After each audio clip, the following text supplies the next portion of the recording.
Hey, want a cookie? Oh, I know you just ate, so you're craving something a little sweet. Besides, one cookie isn't gonna kill you. How about half? Just a bite? Bite it. Bite it. Bite it. Food noise isn't fair, but Mochi Health is. Your affordable GLP-1 source that puts you on a path to successful weight loss by quieting food noise. Bite it. Shh. Learn more at joinmochi.com. Mochi members have access to licensed physicians and nutritionists. Results may vary. At DSW, we ask the important questions, like, what shoes are you going to wear?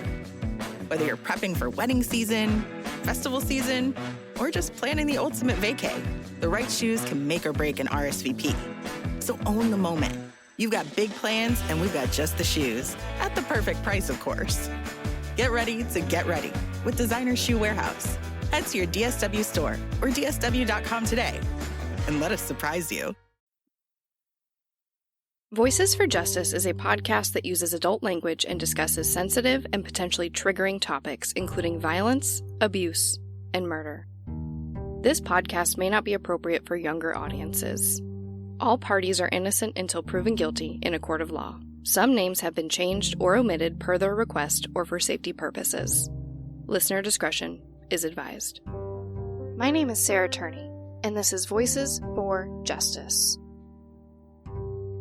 Last time on Voices for Justice, we went over the timeline of May 17th, 2001, the day Alissa disappeared. And we heard firsthand accounts from Alissa's friend Jessica and our father about what they remember from that day.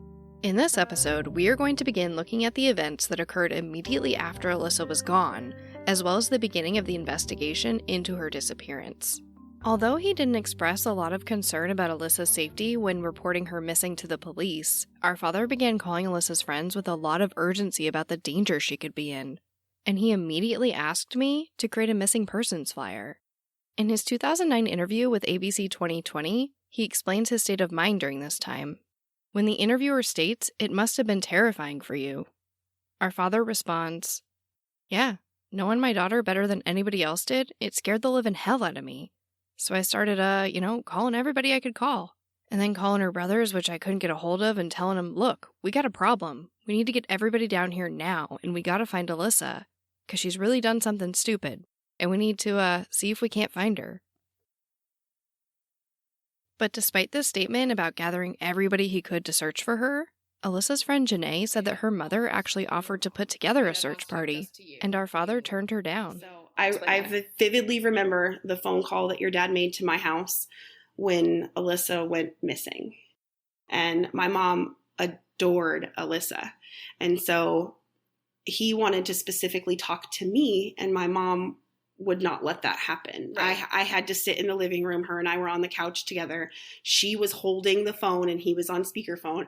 And she told him, "I'm not going to let you talk to her without hearing what you have to say. Good for her. I want to know what happened. Where is Alissa? What is going on? Where is she?" Yeah.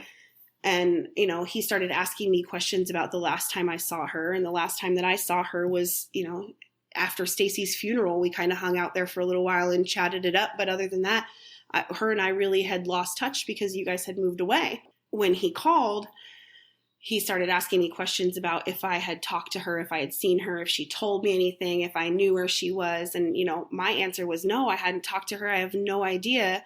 And my mom chimed in and, my mom was friends with all of the people that lived on our block. All of our neighbors were her friends. And she would, she offered very rapidly, I can get 10 people together right now. We'll go search for her. We'll start a search party. We will find her. And he was like, "Oh, no, that's not necessary. The cops are going to take care of it. I called the police, and the police they're opening up a missing persons report for her. They're going to do it." Oh, interesting. Because do you know the way she was reported? Have you ever heard that? No. So he reported her as a runaway. Right. At 11 p.m. at night and Yes. said, "I know where she is."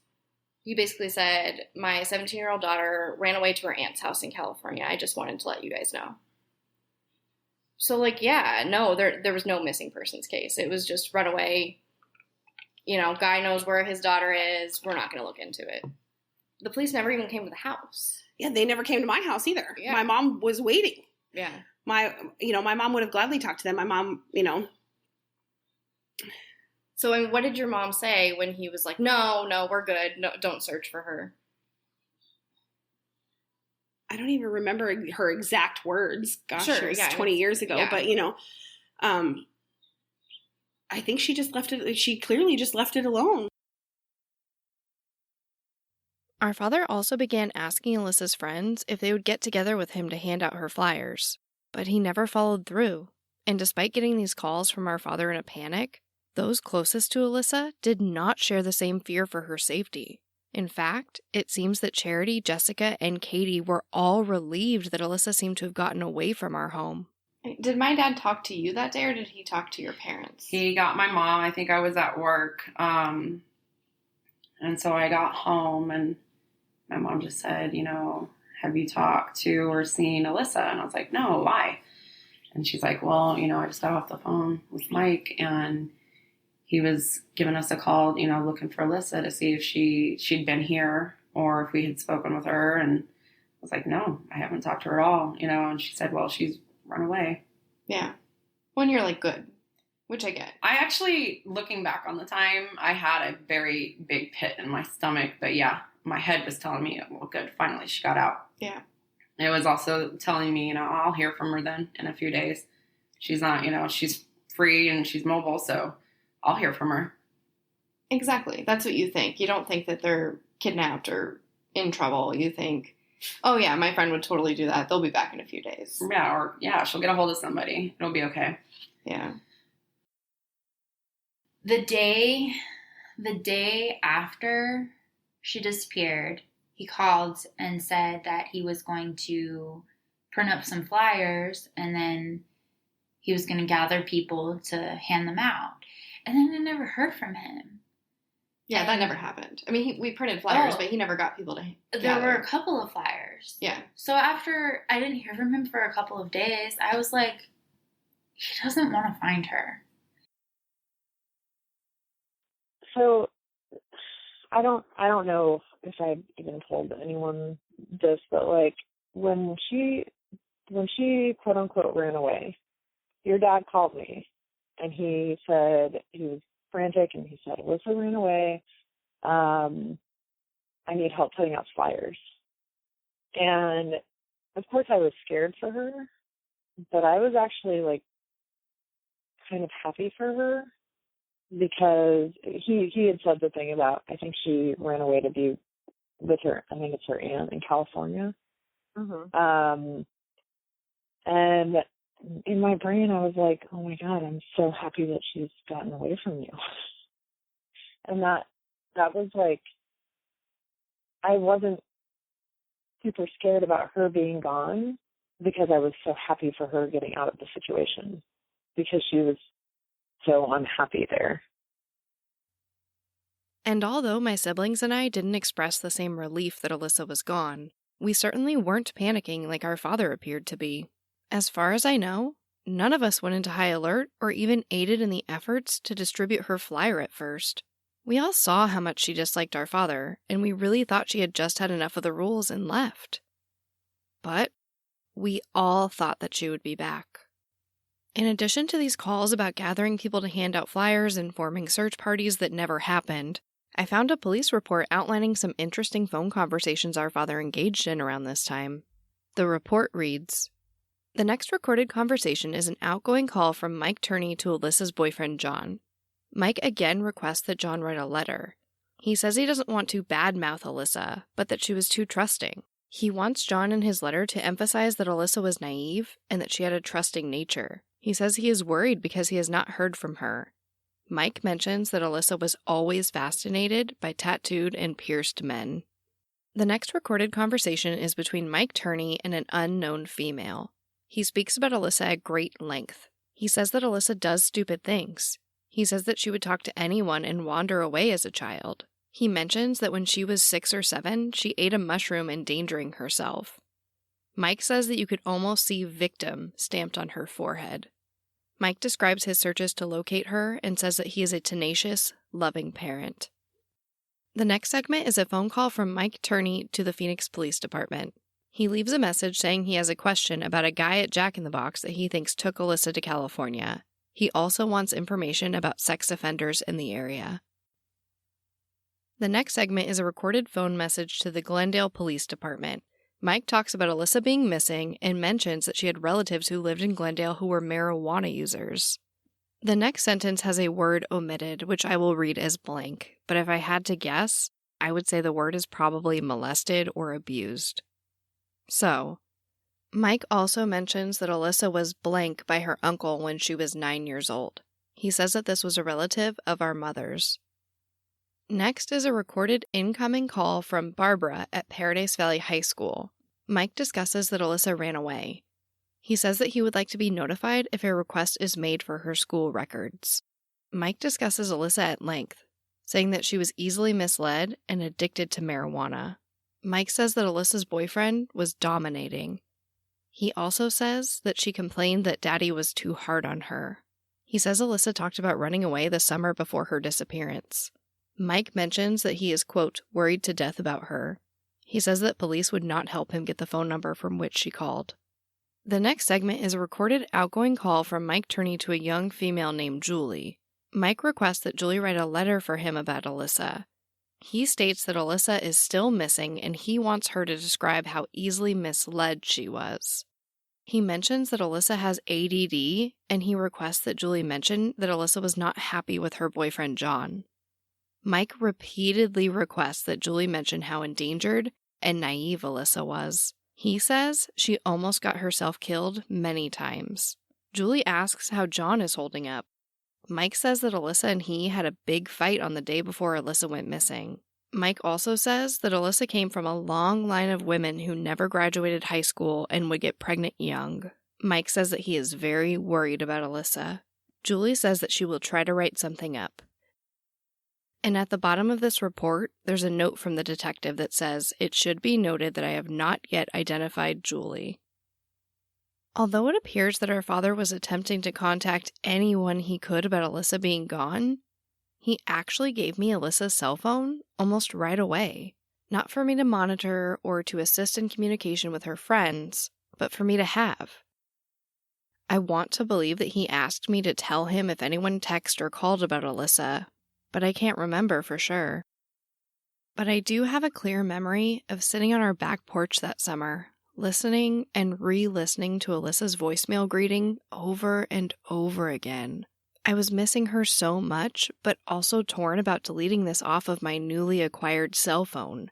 My first cell phone, now ironically adorned with a cover that she had actually gifted me to use on the cell phone that I shared with our father. It was pink and clear and fit her Nokia phone beautifully, but I was so torn. I think a part of me knew how precious this voicemail greeting was, that maybe deep down I really was scared for her. But at that time, I wouldn't allow myself to feel it. I knew she would be back, so I recorded over her greeting with my own, ready for the punishment that was sure to ensue when she returned. But, despite all my anguish over this, our father would soon switch phone carriers and not keep the phone number for any type of monitoring anyway. 4 days after Alissa went missing, her last paycheck from her job at Jack in the Box for the amount of $285.74 was automatically deposited into her bank account, making her new total balance $1,866.24. Her bank account remained untouched. And on May 24th, 2001, exactly 1 week after Alissa was gone, our father answers an incoming phone call at 5:01 a.m. that lasts for 29.3 seconds. And this is what he told ABC 2020 happened that day. The interviewer says to him, "About a week later, you get a phone call." And our father responds, "It was a brief phone call. I was asleep. I hadn't slept at all in that length of time. It's, because you're searching for Alissa. It was Alissa. She was agitated. Like she was picking up right where we left off. She wanted to be left alone, and, the interviewer interjects and asks, "What did she say?" Well, the conversation was kind of scrambled. It, sort of was a one-way to a certain is this you, Alissa? You make sure it's Alissa, because the voice sounded a bit different. But then again, I could realize it was Alissa.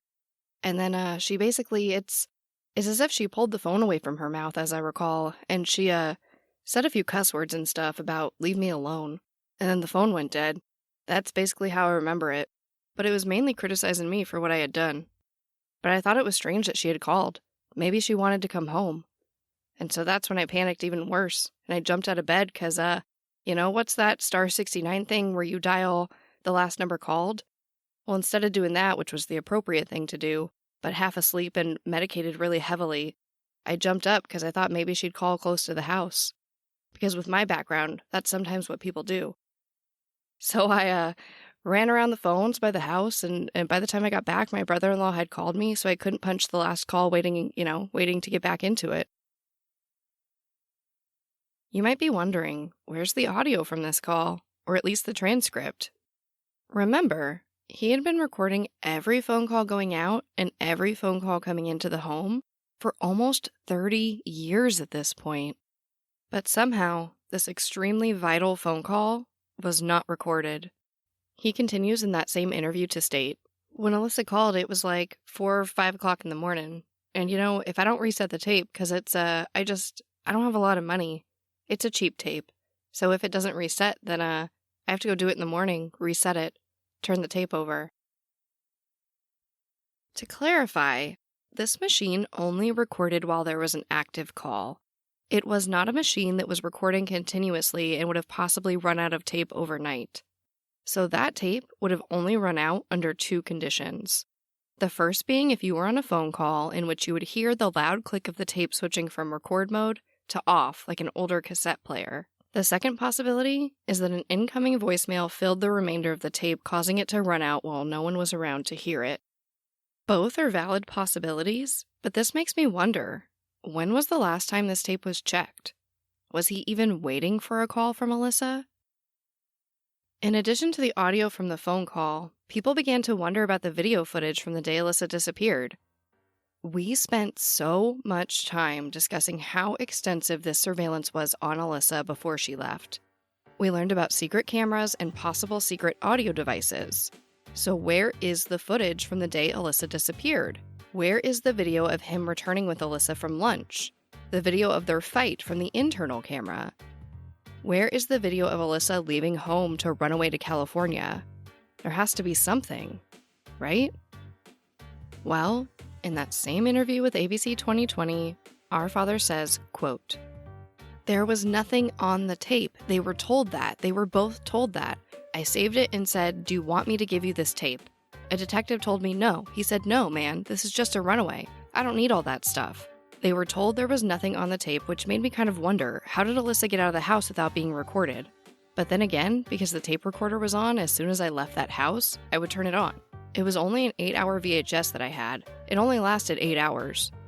So I would turn it on, and that particular day, I saved the tape, especially after we found out that Alissa had run away. So I saved all that stuff, because I'm an ex-cop. I know exactly what I needed to save. I was running my own investigation myself. But something interesting I found out through my research for this podcast is that our father supposedly showed this tape to our brother John. In his interview with police, John says it showed nothing. Quote, "I saw it.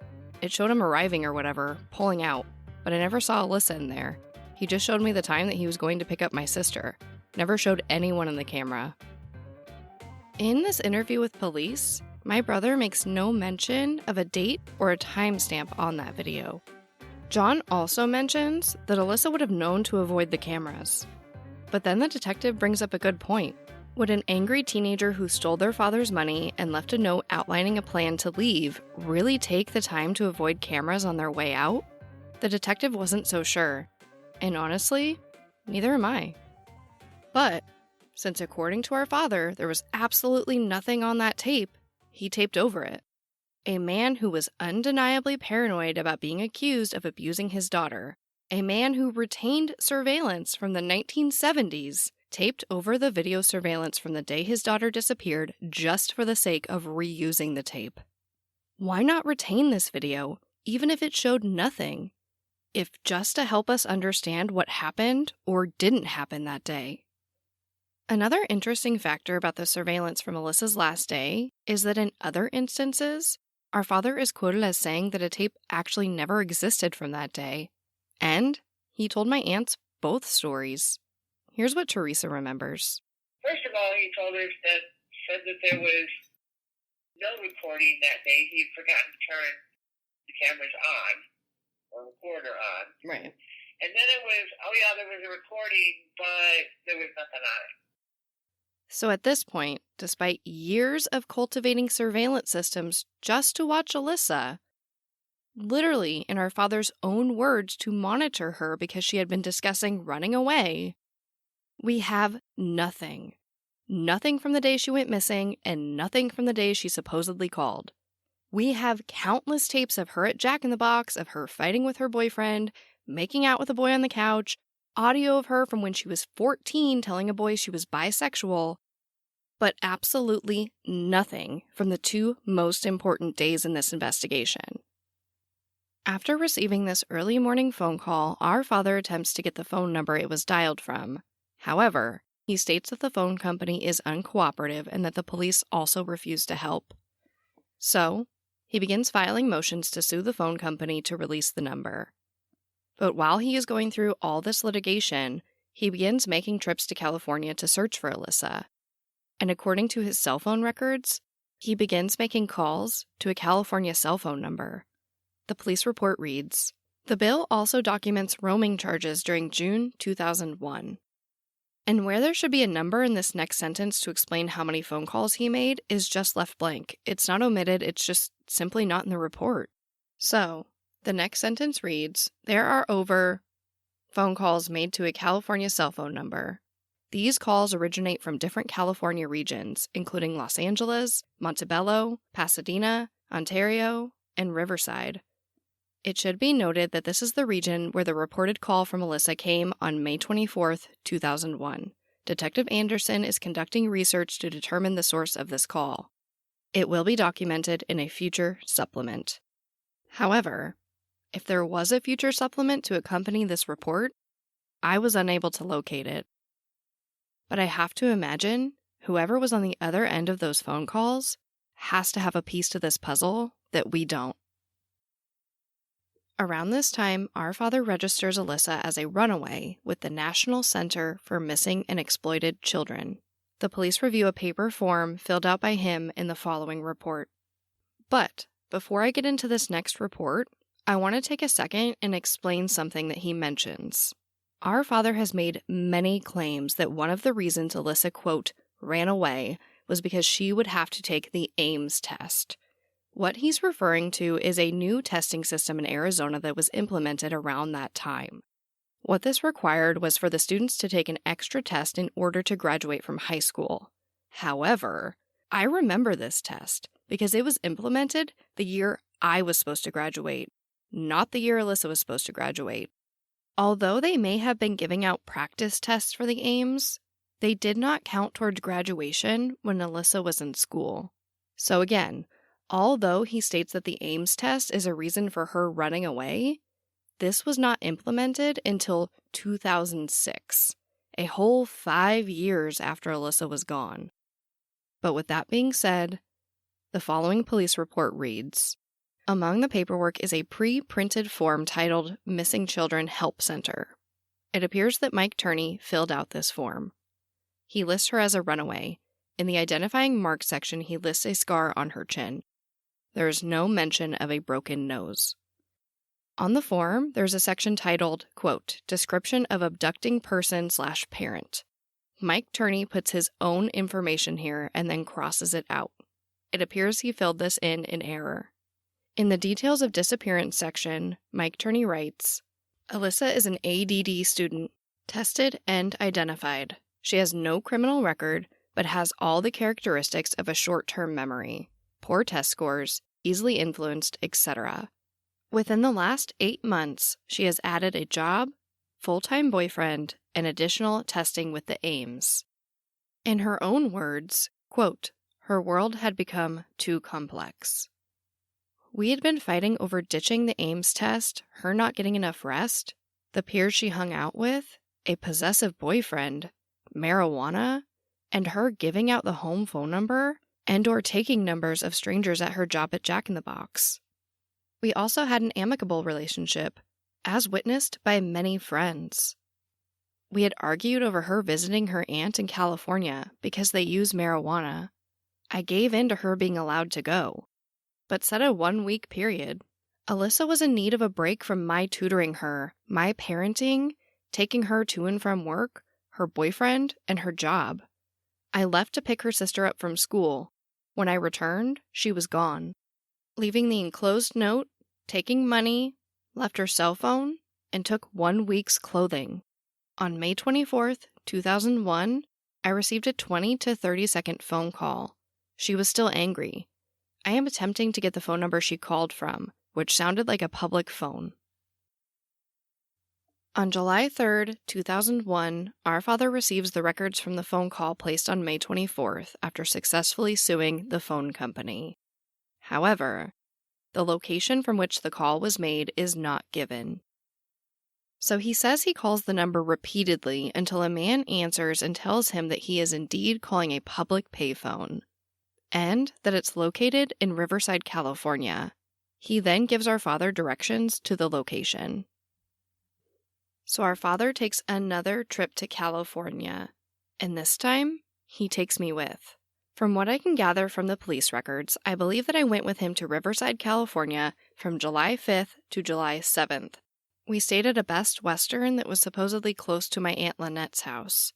I remember that we went to the mall and to the beach with some flyers, but I also remember spending a lot of time alone in our hotel room just chatting on Instant Messenger.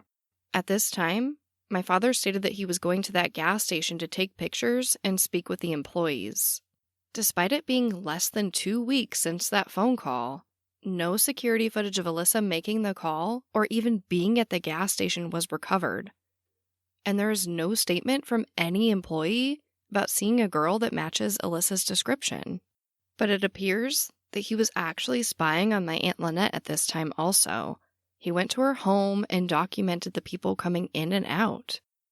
One very memorable aspect of this trip for me is how we got to California. My father said that he wanted to rent a cool car that would maybe attract Alissa. And despite us having traveled to California at least a dozen times before this trip, he also had another reason for renting this car. He said that he wanted to live out his dream of driving up the Pacific Coast Highway in a brand new convertible. So that's exactly what he did. And overall, this trip to California definitely felt a lot more like a vacation than any type of search for Alissa. And of course, the strange behavior does not stop there. It was pretty soon after this trip that my father offered for me to move into the master bedroom. He told me that he wanted me to have my own bathroom, so I wasn't walking around the house in a towel, and he wouldn't be accused of sexually abusing me. It's important to note that the master bedroom housed the monitor for our surveillance cameras, meaning that I now had complete control over all of the cameras in the home, 2 outside and the camera in the vent. But since Alissa was gone, I asked my father to take that camera down from the vent, and he did. But not only that, he actually bought me a device that would beep if it detected a hidden camera, just so I could know that he wasn't spying on me. As absolutely insane as this sounds, saying it now as an adult, at that time, all I thought about was how cool it would be to have the master bedroom, and of course I took him up on the offer. But looking back, I can see how strange this was. And in fact, in my meeting with him from 2017, I asked him about this. The overbearing, the surveillance, the contracts, the rules. The surveillance.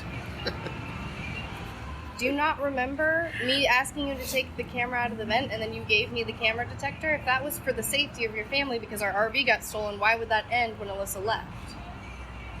It didn't end when Alissa left. Then why were you so lax with the cameras and then I had the cameras in my room because you moved me to the master? Because you started thinking and being paranoid, oh, I don't want you watching me all the time, Dad. And I said, fine, Sarah, you put them in your room then. Mm-hmm. Because you need to do the surveillance because the fact we have had a lot of vandalism. We have had a lot of things you're trusting a 13-year-old to do that surveillance for you? I don't know, Sarah. You mean my stupidity of trusting my daughter who I thought had more common sense than I did? This episode of Voices for Justice is sponsored by Chewy. If you have pets, you probably know about Chewy, and you also know that when they say that they have everything you need to keep your pet happy and healthy, they're not messing around. To keep them happy, Chewy has over 100,000 products from all the brands my pets love at prices I love. To keep them healthy, Chewy offers pet prescriptions, pet insurance, telehealth vet visits, and they're even rolling out vet clinics across the country. I've been shopping with them for a very long time. And in addition to the auto ship feature that gets the dog's food to them every single month, I also love to experiment with different treats. But I'm a bit picky. For me, it has to be high quality with simple ingredients. I recently picked up treats from Shepherd Boy Farms that are 100% just chicken breast. Popcorn and Heber are already obsessed.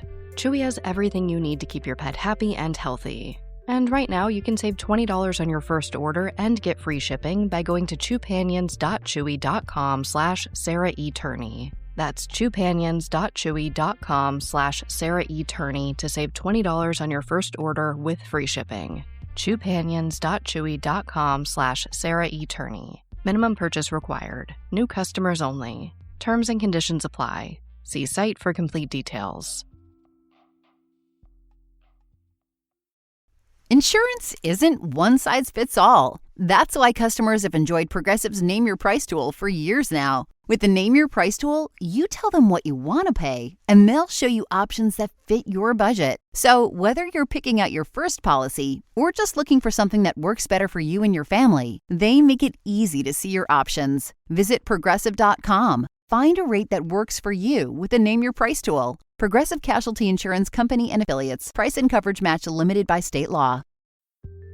This episode of Voices for Justice is brought to you by Quince. I've been trying to be more intentional about what I wear each day. I'm leaning into pieces that feel effortless, comfortable, and still put together. And Quince has been my go-to. The fabrics feel elevated, the fits are flattering, and everything just works without overthinking it. They use premium materials like 100% European linen, organic cotton, and ultra-soft denim. And the best part? Everything is priced 50 to 80% less than similar brands. They work directly with ethical factories and cut out the middlemen, so you're paying for quality and craftsmanship, not brand markup. I recently just ordered their tiered linen dress, of course in black. I wanted to pair it with one of my favorite pairs of brown wedges. The problem was, I didn't have a brown purse. So I got that from Quince too. It's one of my favorite outfits. It's easy, effortless, and feels amazing, especially as we're getting a little bit warmer here in Phoenix. Refresh your everyday with luxury you'll actually use. Head to quince.com/justice for free shipping on your order and 365-day returns. Now available in Canada too. That's QUINCE.com/justice for free shipping and 365-day returns. Quince.com/justice. And you might be wondering, what was I doing that summer while my father was making all these trips? Again, I was only 12, just turned 13, but I was living my best life. I didn't see any of this as strange. I thought my dad was pretty cool. I had the master bedroom, my own cell phone, and no one was really checking on me while he was gone, so I could basically do whatever I wanted. And with him being gone all the time on these trips to California, I took full advantage of the situation. I actually became very close with a set of sisters, the same sisters that I walked home with on the day Alissa went missing. Their father worked nights, so each night I would get a ride to their house after he left for work. We'd party all night, and I would go home around 6 a.m. before he got back from work in the morning. I'd sleep all day, still in Alissa's bed, wake up around 5 p.m., and do it all over again. At first, I didn't do much of anything at these parties, still very afraid to do all of the crazy things my father told me Alissa had been doing. While most of them smoked weed and drank alcohol, I'd stay up smoking cigarettes, drinking coffee, and watching music videos while I watched my friends clown around like idiots. And although I wasn't too interested in the drugs and alcohol they were experimenting with yet, it was a slippery slope that would eventually spiral out of control. And I would end up doing things that were so much worse than anything Alissa ever did. We will continue to discuss my escalation of rebellious behavior as the timeline progresses. However, it's important to note that it began instantly after Alissa was gone, and it was met with almost no reaction from our father. while Alissa wasn't even allowed to walk alone at night, and while our father was making her friend's parents sign contracts about there being no boys in the sleepover she was attending, I was already running free with boys that were so much older than I was, and staying out all night with no monitoring from him. But looking back now, I know I was hurting. And if I'm being totally honest, I was mad at Alissa. Here's a clip of me talking to my childhood best friend, Renee. She grew up with both of us and was really there through it all. So we sat down, had a few drinks, and talked for over 5 hours about everything. Sure. I mean, well, my whole point is, like, I never really talked about her after she left. I feel like, and now I think there's probably all sorts of reasons for that. But back in the day, I mean, it's true though. I don't think I knew. And that summer I changed so much and, like, wore all of Alyssa's clothes. I remember you wearing her clothes. I do remember that. I'm wondering, I mean, like, I don't know. You probably can't even pull a memory of how you were processing it. Because, like, do you feel like there was some, like, part of you was pissed off at her because you believed that she was alive and she left you? Yeah, absolutely, 1,000%. Because I believed what my dad said. You know what I mean? That she left and that she was just mad about his rules and wanted to start a new life. And I was so mad at her. Because I had this, abandonment complex. My mom died when I was young. All my brothers moved out, which I felt abandoned by that. And now Alissa. Yeah. You know what I mean? Which is also why I clung to my dad so hard after that. He was literally all I had left. Although I was angry and felt abandoned by Alissa, I was still confident that she would be back. But not everyone was so sure. My aunts became very suspicious of our father's possible involvement with Alyssa's disappearance almost immediately. And then probably the last time I talked to him was, when Alissa when he called and said Alissa ran away. But, the thing then is I wasn't paying as much attention probably as I could have been because my dad had just died. So my dad was everything. He was the world to me. And, and it was just, having just gone through that, it was just like Mike was the last person that I ever wanted to talk to. And I felt like when he was talking to me, he was lying through his teeth anyway.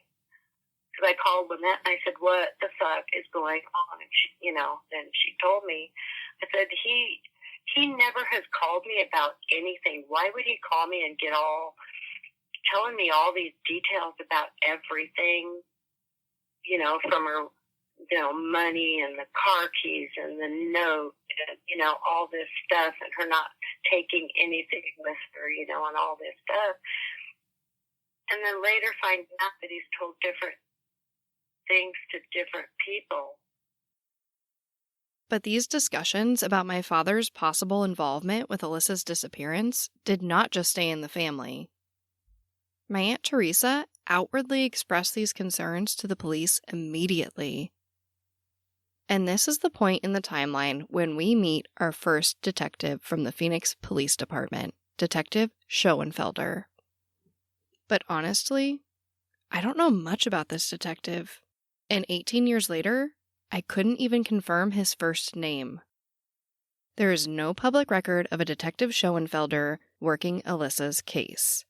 In fact, the public records I received from the police have a 3-year gap between our father reporting Alissa missing in 2001 and when the records resume in 2004. There's not even a report of our father reporting the phone call from California, to which we have proof that he absolutely did. But Teresa really tried to instill urgency in this detective that something could be wrong. However, he didn't seem to put much weight into her words. In all fairness, PD was not working for us. The very first officer I ever spoke to was Schoenfeld, and that's when I called him the day I found out Alissa was missing, and I called him to see what was happening, to get some idea what was going on, and by that time, of course, I'm here, and he wouldn't give me anything. Really? We're not doing anything. I mean, he wouldn't have. I said to him, I'm trying to find out what's happening with this case with my niece.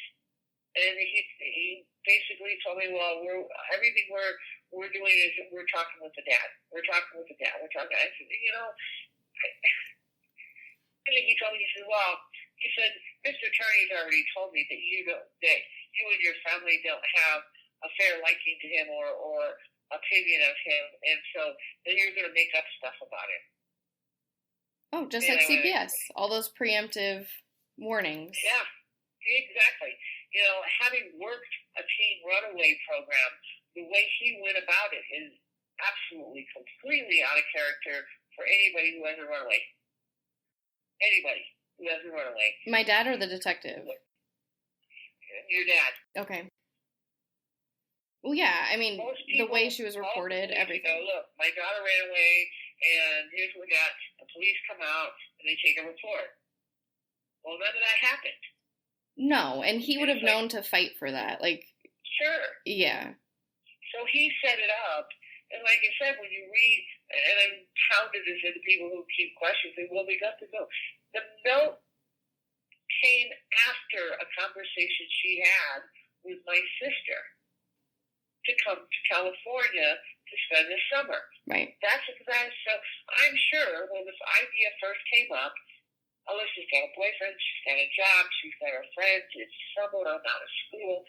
I would have probably argued with it at first as well. Yeah. And said, yeah, no, I'm not going. No, absolutely. And to be fair, we weren't comfortable with Lynette at that point. You know what I mean? It would have... Well, exactly. Yeah. We had been... And I truly believe that was your dad's plan, was I'm setting this up so that I can look at these kids and go, look, see, they won't take... Well, he expected that after 8 years of nothing, and then he just, out of the blue, call up after 8 years and go, yeah, I need you to take one of these kids because she's a problem now. I don't think he expected anybody in my family to go, yes, your son. Right. And we would have, any one of us would have, but he didn't expect that. Again, I worked a runaway program for 3 years. There was too much that just didn't make sense about somebody who was planning to run away. Why would you leave your keys and your cell phone? There's not a girl on the planet that's not going to take a hairbrush and her cell phone. Right. Oh, and her favorite jewelry and her makeup that she wore every day. If I'm running away for good, I'm taking my stuff. Yeah. What else am I going to wear? I'm going to wear the same outfit every single day? How is that going to... I didn't take any money other than the supposed $300. I have no evidence of that either. None of it. From my perspective as a professional, none of it made sense, ever. And I said, wherever Alissa is, that's where that tape is. Because that's just how those kinds of people operate. That tape's not separate from her. Yeah, I don't know. There is his way of evading certain questions or certain conversations, his way to evade it, to flip it back on you. Again, very narcissistic behavior. Mm-hmm. Is to flip this around and make you the crazy person. Yeah. And so I have several friends. Of course, again, I worked in mental health for 8 years before I started doing what I do now, and I've had several of my when we went and did. I was working for that agency when we did the video with 2020, and they looked at it and said, "Oh my God, how can they not even suspect he had something to do with this?" And I mean, these are people that are therapists and counselors and licensed to make these kinds of draw these conclusions, I guess. But yeah, he's good.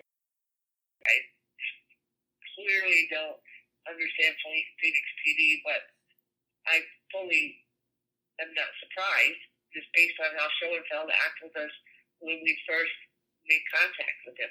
I drove to Phoenix. I drove to the Phoenix Police Department and asked to see him, and he refused to see me. What they did to your family, you're lucky to make it out alive. Streaming on Peacock.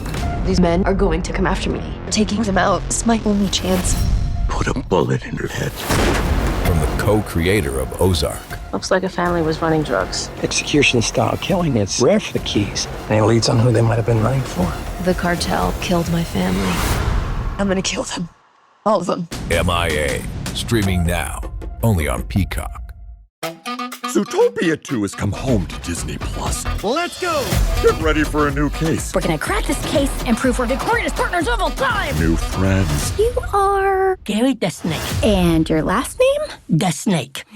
Dream Team. Hit new habitats. Zootopia has a secret reptile population. You can watch the record-breaking phenomenon at home. You're clearly working at Zootopia 2.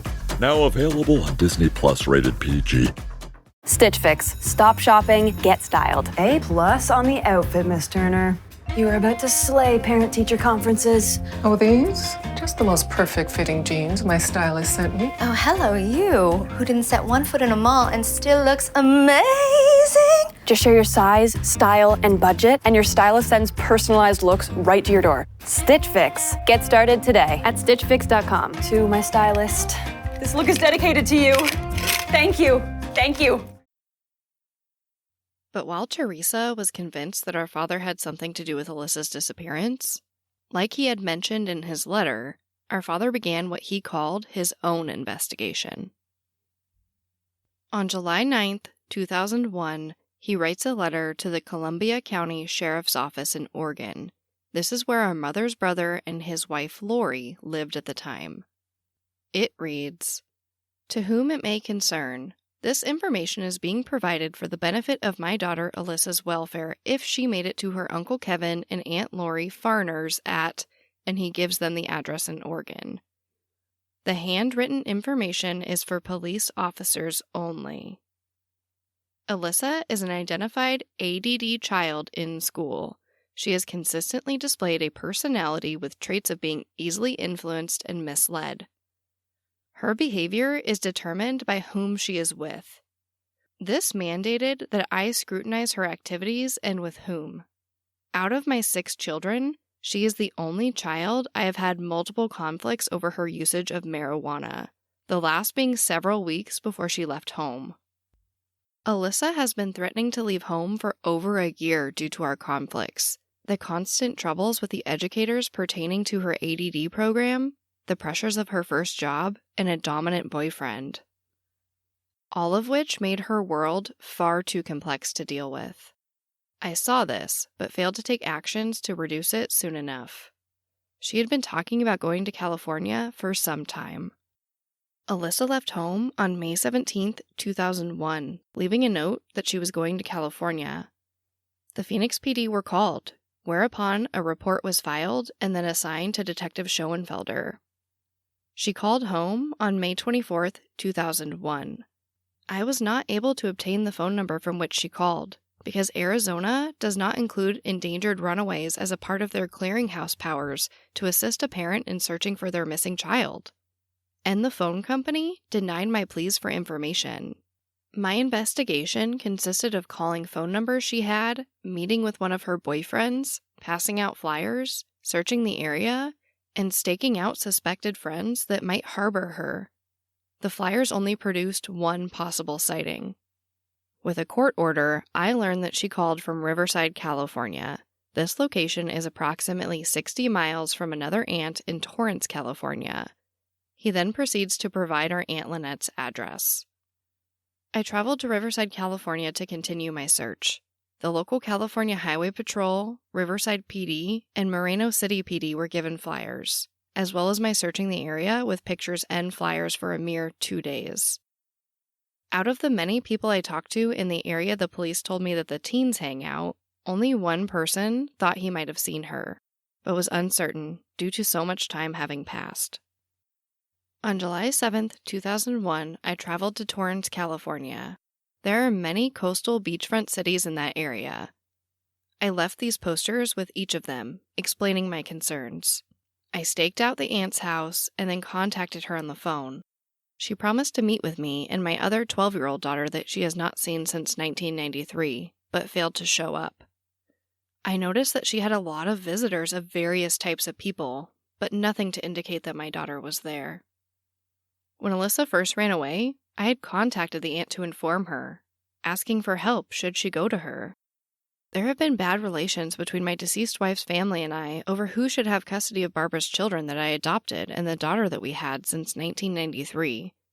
I had contacted the aunts in California and Oregon this year with my concerns that Alissa might run away in an attempt to improve these relations should she do so, rather than her ending up on the streets. Alissa has always done the things she talked about with little concern or forethought about the consequences. While Barbara was dying, the family was permitted to ask Barbara numerous times who she wanted to raise our children after her death until about a week before she died. Barbara consistently told them she wanted me to raise them due to her family's history of physical, sexual, drug, and alcohol abuse.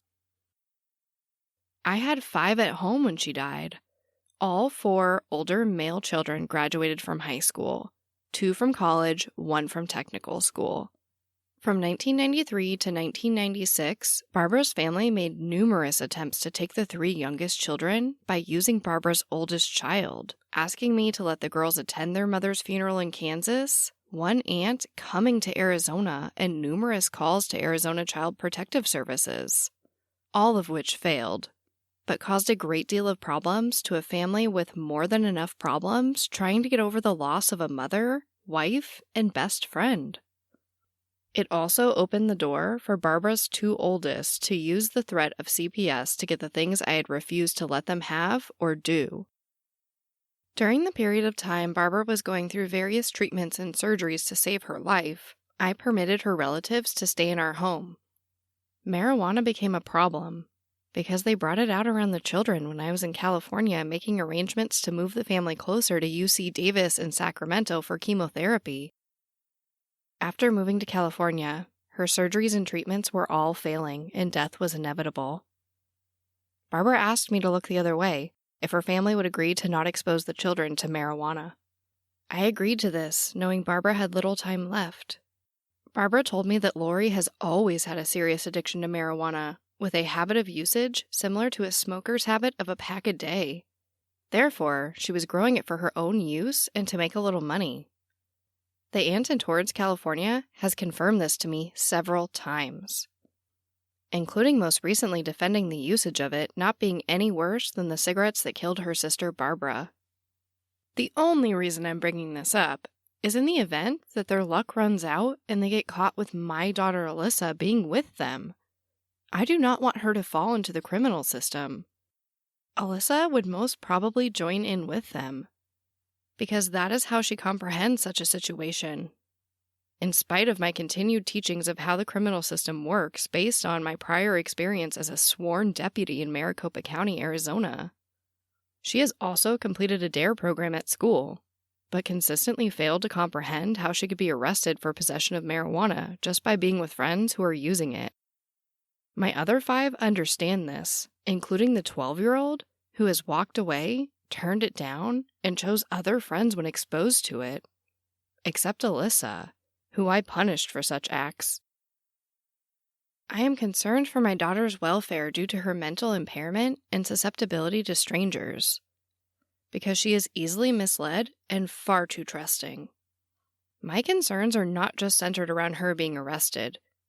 All people like her are more susceptible and vulnerable to predators. My concerns as a parent continue to shift between hoping the police will pick her up for a crime versus not knowing where she is or whom she is with and if she is all right. The criminal justice system will put her on a path she may never recover from. Our system is filled with such people.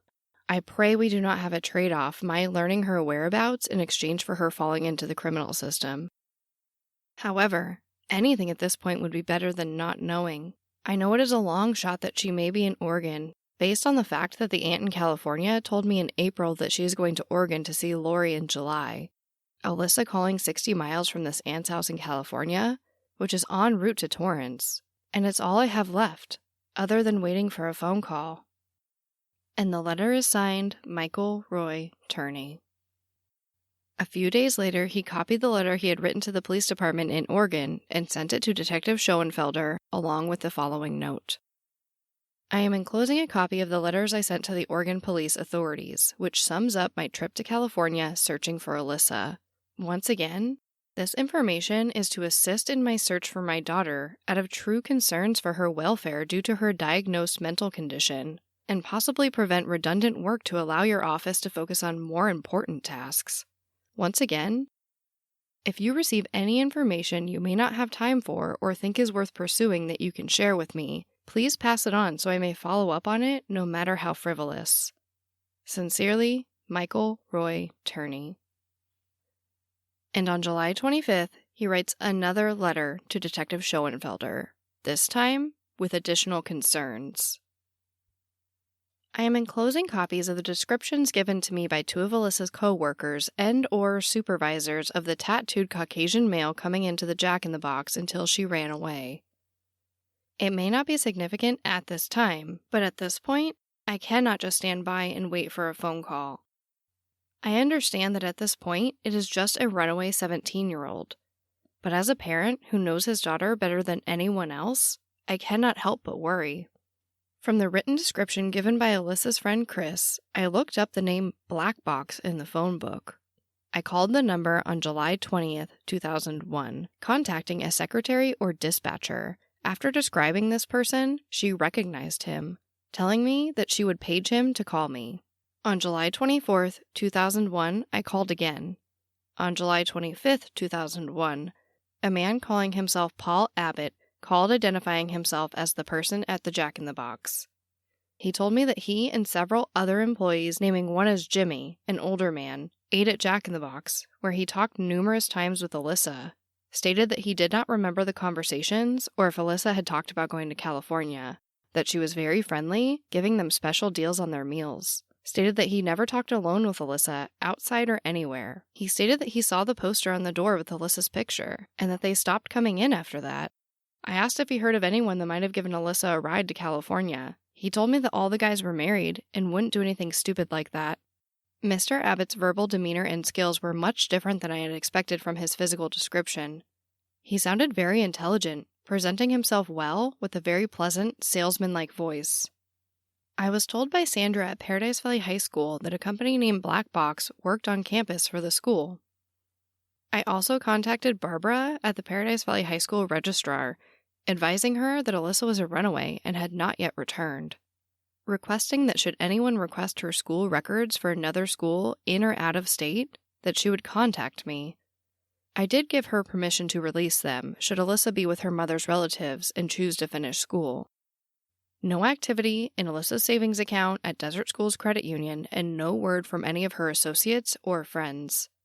I have not been able to find out any more information about the second person. Alissa's coworker Chris described as someone Alissa was leaving the job with for over an hour from time to time, without my permission and/or knowledge. She was telling me that she had to work an hour longer, leaving with this person, then returning before I picked her up. There appears to be other incidents with males Alissa had kept from me and/or her boyfriend, in spite of my constantly scrutinizing her. Such acts of deception by Alissa are not something new. In each of the past incidents, I discovered a person placed the idea in her mind, with few of them originating from Alissa.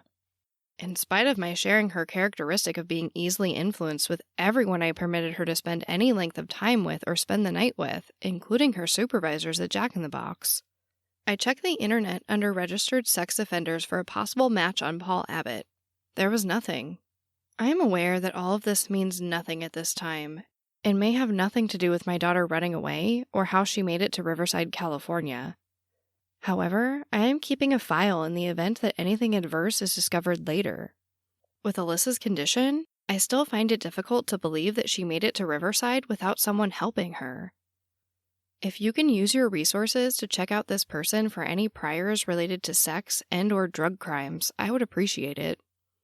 I know you cannot share this information with me, but should he come up clean, it would help me drop this area of my attempts to put together those events prior to my daughter leaving, including who sold or gave her the last marijuana I caught her with, even if the marijuana incident is not related. This is something missing, related to how Alissa made it to Riverside, California 1 week after she left, and/or where she was during that week. I tutored Alissa on many things that went beyond her schoolwork. She couldn't figure out a city bus route and/or had difficulty using a phone book to order a pizza, which is something I taught all of my other 5 children, to include her 12-year-old sister. I have asked a number of Alissa's friends and associates to provide me with written statements of any events they saw Alissa do that showed her characteristic of being easily influenced and/or misled and/or anything Alissa confided in them, such as what Julie told me. I am waiting for her written statement, which I will send to you for the record, because Alissa did discuss her contacts with Paul Abbott and her relationship with her boyfriend John, which I know was not good, and she was not loyal to him. I am including another list of the names and phone numbers found in Alissa's yearbook. On this page, I also included a summary of what Julie told me. Julie also told me that Alissa told her that she went outside to talk with the guy with the tattoos and how Alissa was attracted to people like him. She used a name for these people, but I can't remember what it was. I do know that Alissa and I had major disagreements about body piercing and tattoos, as with marijuana. She was the only of my 6 kids I had these problems with while they were under 18. I hope my letters do not offend you. They are not meant for any other reason than to make sure this information is gathered before it is lost due to the nature of time-dissipating memories and/or details that may be of use should circumstances change in my runaway daughter's case. I lived with Alissa for 14.5 years. I know how vulnerable she is to serious physical harm, if not understood and/or under direct supervision. Even though she is 17 and less than 1 year away from having the right to do whatever she wants. Until then, she remains my responsibility, including searching for her. If you have any questions, please contact me. Sincerely, Michael R. Turney. Shortly after writing these letters, our father speaks with a Sergeant Wright. This is another member of the Phoenix Police Department that I don't have a lot of information on. However, there was a recorded phone conversation that was recovered from our home between our father and Sergeant Wright. The police report states, "This is a long, rambling conversation and in response to apparent letters Mike Turney has sent to the chief's office, complaining about the handling of the investigation of his missing daughter. Mike complains about the difficulty he had in obtaining the phone number Alissa reportedly called from, and how the police did not help him. He explains that he had to sue the phone company in order to get this number, and that the police should have told him he had that option. Mike talks about how Alissa was being educated with her ADD learning disability. Mike says that the National Center for Missing and Exploited Children agrees with him that Alissa should have been under this education plan. Mike says that Alissa is endangered and that she is, quote, vulnerable to the streets. He states that he never expected the Phoenix Police Department to look for her, but he wanted their assistance in obtaining the phone number. Sergeant Wright explains the legal boundaries of obtaining phone numbers in non-criminal matters for law enforcement. Mike says this should change because the runaways, quote, are not coming back. Sergeant Wright corrects him and explains that this is not true, that most runaway juveniles are located shortly after their disappearance. Mike says that Alissa is different. He states that Alissa is, quote, too trusting and was mentally challenged. He makes the point by claiming Alissa could not figure out a bus schedule or even use the phone book. He states that Alissa had a, quote, abusive boyfriend. Sergeant Wright explains the star 57 option in case Alissa should call again. Mike talks about Paul Abbott as a lead. He says that he is worried Alissa will get arrested or might be forced into prostitution or white slavery. Mike makes the statement, quote, I'm not asking the police department to go out of their way to look for my daughter. I shouldn't have let her run away. Mike appears to grow emotional, saying, I just want my daughter back. As the summer was coming to an end and the next school year was imminent, I waited patiently for Alissa to return. But the first day of school came and went without her. And soon after, I came home one day to find that Alyssa's pet ferret was gone. I screamed at my father with tears streaming down my face, demanding to know what he had done with it. He told me that he gave it away. He couldn't stand looking at it any longer and never wanted her to have it in the first place. And quickly after that, Alyssa's cat was gone too. My father told me it ran away. So much of Alissa was falling away before my eyes, and I couldn't even see it. By October, our father had transferred all but $25 out of Alyssa's bank account and put it into mine. And in that same month, he sold his vehicle and replaced it with a nearly identical model. The police report reads, "The vehicle was sold shortly after Alissa was reported missing and replaced by a newer but practically identical truck. I didn't know about this duplicate truck until 2017 when one of the detectives that had worked on Alyssa's case told me, just one day before my in-person meeting with my father. So, of course, I asked him about this. But unfortunately, I didn't have the case records at this time, and I got confused as to which vehicle was supposed to be the duplicate, so he mostly just laughs off my semi-incorrect accusation. And honestly, I'm still confused. My records contain 2 different reports with conflicting makes, models, and years of the vehicle. But here's what he says when I ask him. Well, so I found out something interesting yesterday. What's that? That you had some type of duplicate truck. I had what? You had 2 trucks. You had 2 GMC Sierras. One was 1 year newer than the other. Really? Now that's a new one to me. Well, Where's it at? I could use it now. We traded for a nice motorized bicycle. Well, apparently you sold it, but they found it in Nevada or something. It's something about Rhett trying to steal you plates. Well, that's probably true about Red stealing me place. He and his boyfriend. So you didn't have another truck? No. You only had the one white truck? That's all I had. You were there when I bought it. We will discuss the efforts taken by the police to recover this vehicle later in the podcast. But for now, the vehicle Alissa was last seen in, the vehicle Alissa was reportedly sexually abused in, is now out of the hands of Michael Turney. But this is just one of the countless questionable actions taken by him in relation to this case. The start of the school year had come and gone without Alissa coming back, and then the holidays came. The first Thanksgiving and Christmas spent without Alissa were so hard. Although my father and I continued to get along after Alissa was gone and he had given me so many extra privileges, our relationship began to change. In certain aspects, he became so cold and distant. When he wasn't frantic about Alissa, he spent most of his time in bed, watching movies, stating that he was sick. And when Thanksgiving came around, he told me if I wanted a turkey dinner, I'd have to cook it myself. Then the week before Christmas, he placed my presents under the tree unwrapped. When I saw them, I cried, and I snuck them into my room, wrapped them, and placed them back under the tree for Christmas morning. I've said it before, but I never realized how much Alissa did for me, and it was really beginning to hit me that Alissa might not be coming back. Next time on Voices for Justice. For example, when you all decided to move, too many bad memories in this house, we need to move out of this house. Across the street. Yeah, and well, that was his justification. He would say, well, I can watch the house and tell people, about her being there. I mean, I know one real... Maybe I could just... Those kinds of people like to see their trophies or some memory of their trophies or... But, what it boils down to for me is that it really doesn't matter how it happened, what took place that led to it. I